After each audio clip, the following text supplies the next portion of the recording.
ఆవు పాత్ర విలువైంది, ముఖ్యమైనది. ఆవు ఆవు అంటే ఏం ఆవు? దేశవాళీ ఆవు. మీ శ్రీకాకుళంలో ఉన్న క్రాస్ బ్రీడ్ కాదు, జెర్సీలు కాదు. జెర్సీ అనేది ఆవు కాదు, అది ఒక జంతువు, ఆవుతో సంబంధం లేదు. మూపురు ఉన్న ఆవు మన ఆవు, నాటు ఆవు మన ఆవు.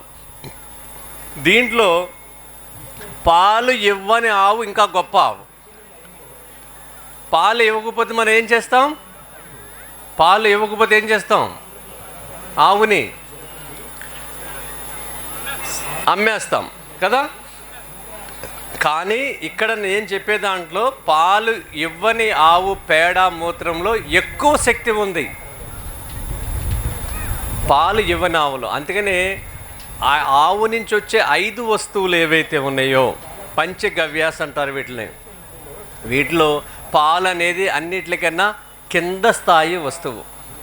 గొప్ప స్థాయి వస్తువు అంటే గోమయం. గోమయే వసతి లక్ష్మి.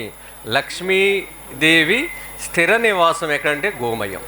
ఉత్తర భారతదేశంలో దీపావళి పండగ వస్తే మొదటి దీపం ఎక్కడ పెడతారో తెలుసా? పెంటబోగు మీద పెడతారు. మీరేమంటారు దాన్ని? గత్తం అంటారా? గత్తం మీద పెడతారు. లక్ష్మీదేవి స్థానం అది. దీపావళికి దీపం ఇంటి ముందు పెట్టరు ఉత్తర భారతదేశంలో. ముందు ఆవు పేడ ఎక్కడైతే వేస్తామో దాని మీద దీపం పెడతారు. అంటే అంత విలువిస్తారు. ఎవరైనా చనిపోయారనుకోండి ఉత్తర భారతదేశంలో, ఖాళీ చేతులతో వెళ్ళరు, 4 పిడకలు పట్టుకెళ్తారు దహన సంస్కారానికి. ఇలాంటి పనులు మనం ఏం చేస్తున్నామా? ఏట్లే కదా. ప్రతి దానికి ఆవుతోనే ఉంది, ముడిపడి ఉంది మన జీవితాలు. మరి ఈ ఆవు పేడ, పాలు ఇవ్వని ఆవు పేడ ఈ భూమికి చాలా మంచిది.